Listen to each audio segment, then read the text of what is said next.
Okay, our next speaker is Craig Holdrege.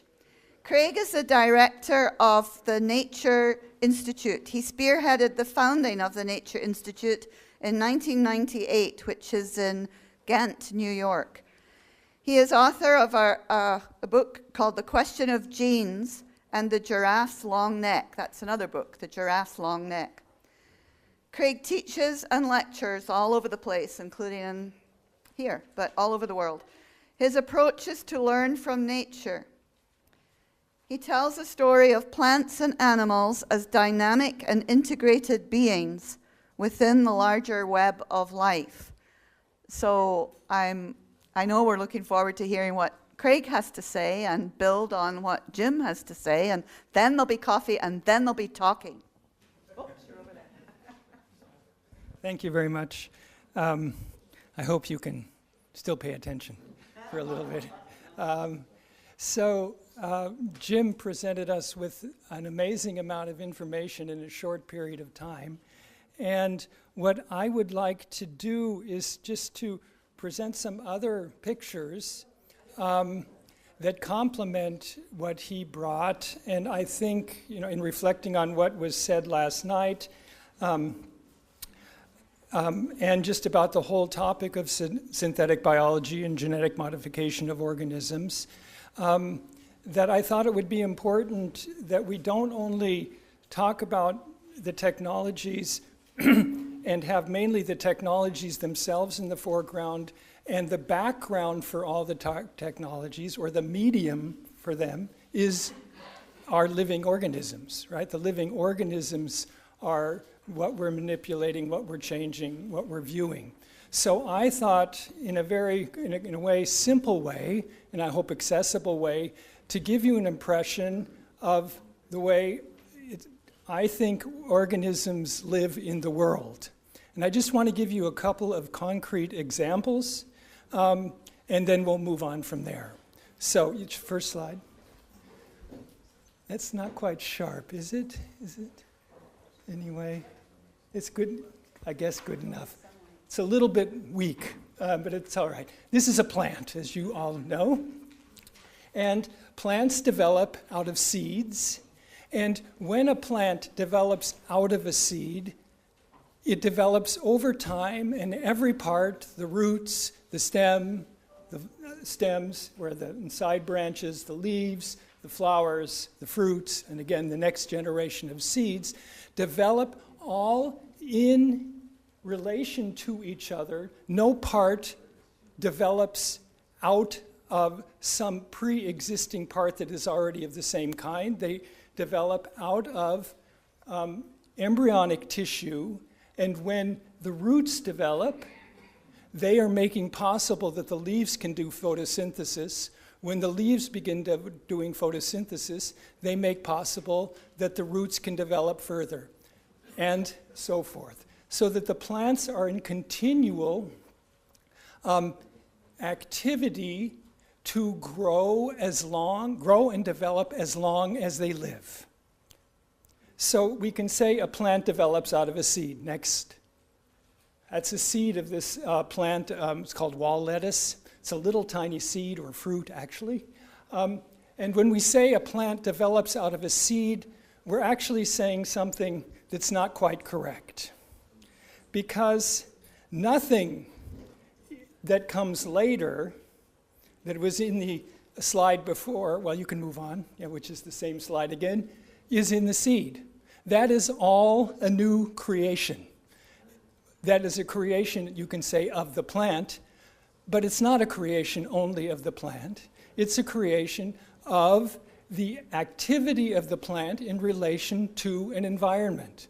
And I won't go into all details, but at least we can say light, air, water, and minerals. Without that world, without that context, the plant, of course, could not become what it is. It is by virtue of its relation to the world. And that relation becomes very vivid when you start looking at plants growing in different contexts. I want to give you one example. Next slide. Wow, that's really light, almost invisible, but it is a plant. And it's the plant of the same species. Both of those are wall lettuce specimens. And what's the difference? Well, we can say it easily. It's a different environment. The one plant, the one on the left, was in a shadier environment, and the plant on the right was in a more sunny environment. And so a greater light intensity. And of course, the plant has roots, it has leaves, it has stems, it has flowers, it has seeds, both cases. But every aspect of the plant on the right in detail is different from the one on the left, looked at from the other side. Namely, look at the forms of the leaves, for example, the degree of rooting and branching of the roots, the coloration, you can see it in the stem, different pigments have formed. The plant on the left on the right has much thicker leaves, has a more woody stem, formed many more side branches and many more flowers. And so when you go into the details, you have the first impression, but then you go into the details, you begin to see, well, there's what we call the same in an abstract way, leaves, but in detail, those leaves are different. And where's the difference come from? Where's the difference come from? The difference comes from the way this organism has interacted with what we call the environment, meaning the environment, so to speak, becomes embodied in the plant through the activity of the plant in relating to that environment. It's a very important thing to realize how connected, deeply connected, intimately connected the plant is with the environment, to the degree that when we're talking about a plant, we're talking about an activity that's expressing the qualities of its environment. It's not a thing unto itself. That does not exist. That's a mere abstraction. It's a mere abstraction. And we do have lots of abstractions in our heads that guide our actions. So this is why I think it's fundamental or important to look at some very basic but very fundamental qualities of organismic life. So a plant, if you think back to the seeds, I think next slide, go back to the seed.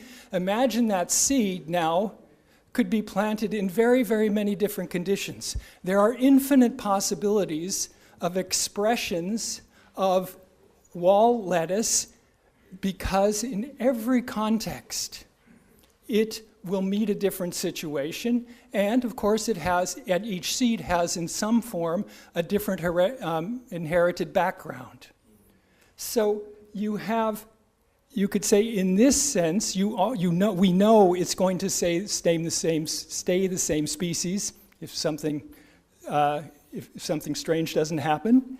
But in every case, you have a plant that is creating itself in relation to that special situation and is one of a kind. All right?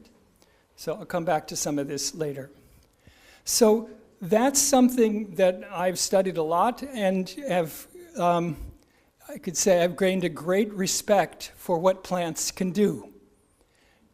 And I've become to see that plants are fundamentally activities and fundamentally plastic in the sense of have what we more abstractly call phenotypic plasticity, a great degree of ability to modify themselves at any time in relation to changing circumstances. And that's all the way down. And I don't want to go into the all the way down. That would be another half an hour to go into the all the way down. But that's when you study all the literature on genetics and epigenetics today. It just confirms that basically what you're seeing here, if you consider a molecule, which you can't look at in this way, but you can experimentally work with, you find the same thing. A molecule that looks like it has this particular function in this context, that's true. You change the context, it's doing something different in a different way. All the way down, you have flexibility, plasticity, context, sensitivity, the ability to change, and that change is integrated into the whole of the organism, because the whole plant changes, not just a part. One other example, a very different one, which I don't want to show the slides yet. This is from an animal, and it's a drastic example, but it shows something also fundamental. In the 1940s, in a agricultural research farm in Holland, a little goat was born. And this little goat, I mean, there were many goats born, but this one was special because this goat had no front legs. So it was malformed. Nobody knows why, what brought that forth, as a proximal cause, no idea. It was a phenomenon that was there. And this goat seemed healthy, and they let it live. They didn't say this is abnormal and let it sacrifice it, kill it so that it doesn't suffer. Because the goat was very soon hopping around on its rear legs like a kangaroo, except it doesn't have the long tail of a kangaroo to rest on, right? So that didn't develop. And so this goat lived a somewhat strange but happy bipedal goat life for about a year until there was an accident and it died. And an anatomist at the university there studied its morphology. Next slide. And at the top you have the form of the spine of the bipedal goat, and in the bottom the form of the spine of the four-legged normal goat. And all the bones were there, right? The typical number, the typical arrangement of the spine were there. But every bone was different. And every bone was different in relation to the bone before it and after it. And of course, the differences in the bones are related to the differences in the way the muscles of this animal were being used. And that the fact that this animal, for some reason or other, and I don't know how to put it without being anthropomorphic, is to say it somehow got the idea, well, I can stand on two and I'm going to do this. But I don't think it actually got the idea. It did it and it lived, right? And in every aspect of its morphology, it shifted its bones, its muscular structure, its activity shifted in relation to the challenge that was presented by having this malformation. No part remained the same. One other slide. So that's a picture on the left of the normal rear leg and in the bipedal goat. Again, all the bones are there, but every bone in its, in this case, in its larger structural elements, but then also in the microstructure, changed as an adaptation to the activity of the organism, which was a response to a challenge that was presented to it. So this is something, I said, this is an extreme example, but what's good about it is it shows what actually is happening all the time in all animals, is that every animal, and we can think of ourselves in this respect too, that through activity, we are forming and changing the body that was inherited as a kind of model that then gets sculpted through our activity in our lives. Right? So that this shows us that when we're looking at an organism, like now I'll say like an animal, then the intentionality of its being to move in a particular way, to respond to certain kinds of situations, also to respond novelly to a situation it hasn't encountered before. That flexibility of behavior leads to different kinds of activities. Those activities change it as a whole organism in more gross ways and in very subtle ways. And again, all the way down. That's what one's finding with all the epigenetics research today, but which has been known phenotypically for a long, long time. Right? A lot of these things that one talks about in epigenetics today have actually been known for a long time. It's just that now it's becoming part of the forefront of genetics, where one's talking about context sensitivity, flexibility, crosstalk, etc., at the level of genetics, which you find in the phenomena themselves when you look at them at a macro scale, which is easier for us to understand at first. So, fine and good. Now, what does this have to do? You can move on, which means we can turn it off, with synthetic biology.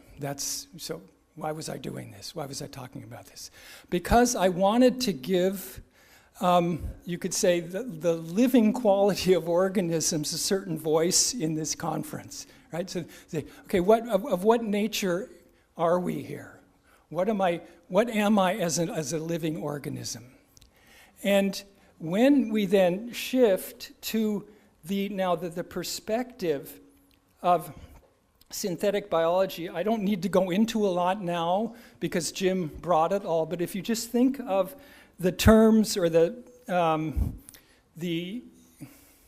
what I'm talking about now is a way of viewing, a way of thinking that motivates the research.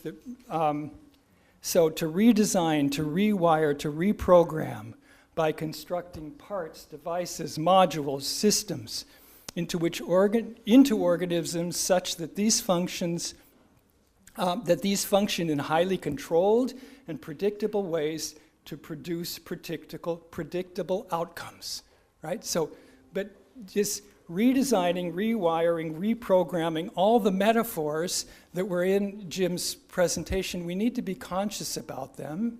Okay, with what mind, what frame of mind are we approaching these organisms, whether it's yeast now or a plant or an animal or a human being, with what conceptual background, with what opinions are we working, or with what worldview are we working that we're bringing into the organisms, conceptually and then factually afterwards.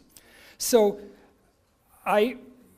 to keep this short, I just want to express this in the following way. Well, what do the organisms say to that? Right? What do they say to that?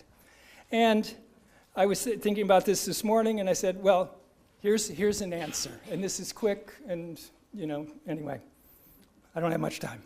Since I am not a machine, and I have no parts, in the sense of synthetic biology, right? Devices, circuits, modules, and systems. Since I have none of those, in the way you engineers conceive of them, then if you want to manipulate me according to those ideas, then you are going to have to suppress or remove aspects of my plastic integration. You're going to have to suppress or remove my ability to momentarily adapt in novel ways to my changing environment. You're going to have to suppress my openness and sensitivity to changing contexts. That means you're going to have to make me ever more into the machine that you're envisioning from the very beginning. You're not creating life, you're changing organisms to be less than the living because you want to have standardized parts, modules that have clear-cut pathways where there's not disturbing crosstalk. You need to be able to have that high degree of predictability, and in order to have that, you have to change me in a way that does not actually correspond to many of the living qualities of me as an organism. So this is something that's well known. And so let me just read a quotation from 2015. In biological engineering, unfortunately, the progress has been hampered by the fact that the salient properties of both basic parts and functional molecules depend on their context, which includes the surrounding parts and modules. So unfortunately, these are context dependent. Another quotation, engineered biological circuits rarely work as designed. In most cases, the performance of their molecular parts is highly dependent on cellular and sequence context and varies greatly from one system to a next. So these are experiences that synthetic biologists have had. And it's interesting then to look and say, well, what's the answer to that? What's the response to that? And let me read you a couple of responses. This is from Basher and Collins, 2012. Synthetic biology urgently requires strategies to limit such context dependence. Right? So you have to limit it. What I was saying before, you have to, if we're looking to have more independence of parts and modules so that with the predictability, then we have to limit the context nature of the organism, to put it briefly. So a more crass statement, an alternative to understanding complexity is to get rid of it. Right? Or from George Church, who many of you have heard of in the context of synthetic biology, you focus on the parts of science that you do understand and clean out the parts that you don't understand. Right? And that, one can understand that, but the fact is, we're now dealing not with wood or metal, but we're dealing with plants, animals, of course, also microorganisms, think of the yeast. And the question is that, what kind of a stance is that? Right? And what are we doing when we are trying to manipulate something, and in so doing, we're cleaning out the parts that we don't understand in order to make it do what we want it to do. And you see, this is where, for me, the consideration of organisms and their characteristics moves into ethics, right? This question was there last night. It doesn't move into, it's implicit in it, because all science, all inquiry is a relationship to something. We are already in relation.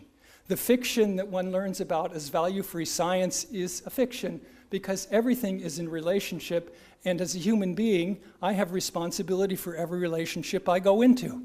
Or I can say, I just ignore that fact. But I take up a relationship, and there is an ethical component within that from the very beginning.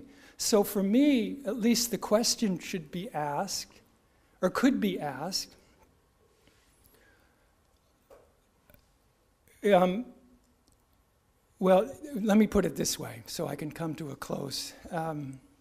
That when we study another living organism, one way to do it, another being on the planet, or other beings, if we look at it ecologically, then for me, the first question is, well, who are you? What are your characteristics? What do you have to show me about the nature of your life and your connections with everything else?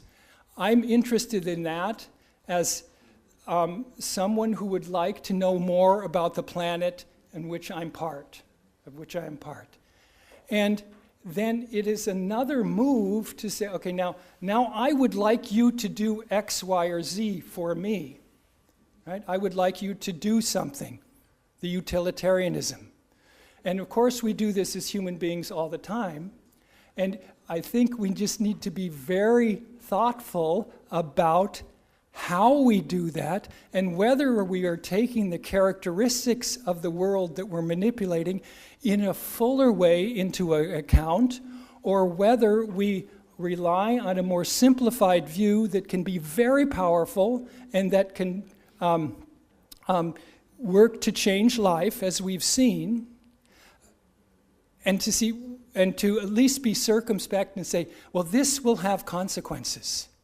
Because what I'm doing is, as I'm looking in a very narrow fashion and working in a very narrow fashion with something which is much bigger, more complex, more of the nature of activity than what I have in my head.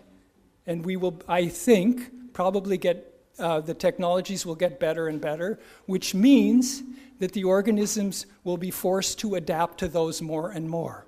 And that's the question of, well, what do we want as human beings? Right? I think I'll leave it at that. I know I could go on longer, but that's enough. Thank you.